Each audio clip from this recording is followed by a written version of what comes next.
Shake weight. Call now. Tonight, a report on a really disturbing chapter in our history, one that's a lot more recent than you might think. Did you know that at one point in the United States, more than half the states had forced sterilization laws? We're talking about eugenics, a word which is obviously typically associated with Nazi Germany. But there was a large eugenics movement in America before and after World War II, and sterilizations continued in some states well into the 1970s. Tens of thousands of Americans who were deemed unfit to reproduce were operated on against their will or without their consent. Now, some of those victims are still alive today, and many want justice. So far, all they've gotten is a handful of official apologies.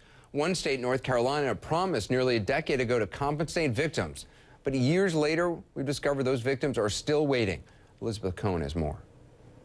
At the time, I couldn't do nothing about it. October 22nd, 1968.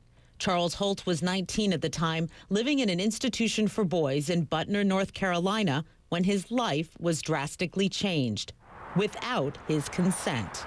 They sent me to Rex Hospital, and then they just pushed me in a room and just gave me some kind of gas. I just went off sleep. Then when I woke up from it, I knew something was wrong, and they told me what they done, and I wasn't a happy camper. What they had done was surgery, a vasectomy to make him sterile. But why? It turns out the order came from the state, which said he was feeble-minded and unworthy of having children. I want to be out to be just like any other young man, to try to have a family and had some kids that I could call my own, but it didn't happen that way.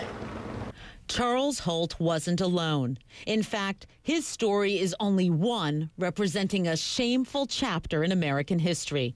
From 1907 through the 1970s, more than 60,000 Americans were sterilized because they had, quote, unfit human traits. It was called eugenics. The goal?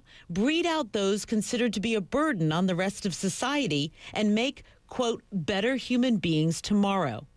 33 states had eugenics programs at one time or another, supported by some of the nation's most respected doctors and social workers. Even the Supreme Court approved it. Oliver Wendell Holmes wrote in one 1927 case, 3 generations of imbeciles are enough. In North Carolina, anyone, a parent, a teacher, a neighbor, could ask the state eugenics board to have someone sterilized. Some victims were developmentally disabled, living in institutions.